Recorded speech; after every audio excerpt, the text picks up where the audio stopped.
Herbs can be very effective in helping reduce diabetes. In diabetes, there's usually two types.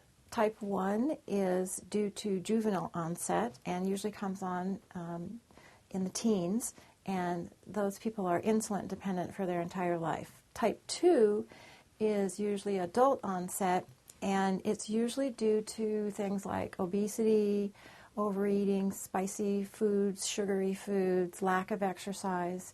So it can be controlled by controlling the diet and by adding an exercise program. Chinese herbs can help both, but usually in the acupuncture clinic I see mostly type 2. In Chinese medicine, we call diabetes the thirsting and wasting syndrome. In other words, there's excessive thirst, there's obsessive hunger, and there's excessive urination.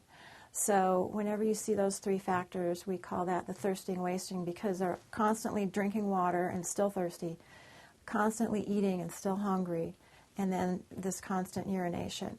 So that's one way to know. Otherwise, you would check with an MD to get a confirmation of that diagnosis.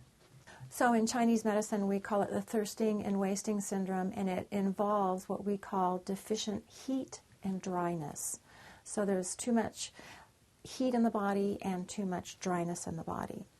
There are 3 herbal formulas that I might prescribe for this particular condition depending on your constitution and what you need. So there's many different herbal formulas I could pick for diabetes, but I'm just going to share with you 3 of them. The first one is Jade Spring. The second one is called Lu Wei Di Huang Wan. And the third one is called Zhou Guai. Zhou Guai means the left-sided or the left-sided kidney. So it's going to help the kidneys. It's going to reduce that, what we call deficient heat, and relieve the symptoms. So as with all herbal formulas, it's very important to consult with your acupuncture physician or herbalist to get the proper diagnosis, treatment plan, and prescription herbal formula.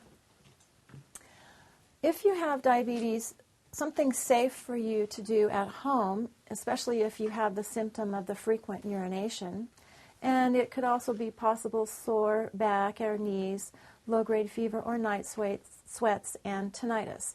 This is a good recipe for you to safely do at home. You put in 1 tablespoon black sesame seeds, 1/2 cup brown rice, and you soak it overnight, and then 1/2 teaspoon Bragg's amino acids. Then you're going to dry roast the seeds briefly, and then you add the rice to 2 cups water and bring to a boil, then simmer over low heat for 25 minutes, and then just add the Bragg's for flavoring. Very good formula to reduce frequent urination in diabetes.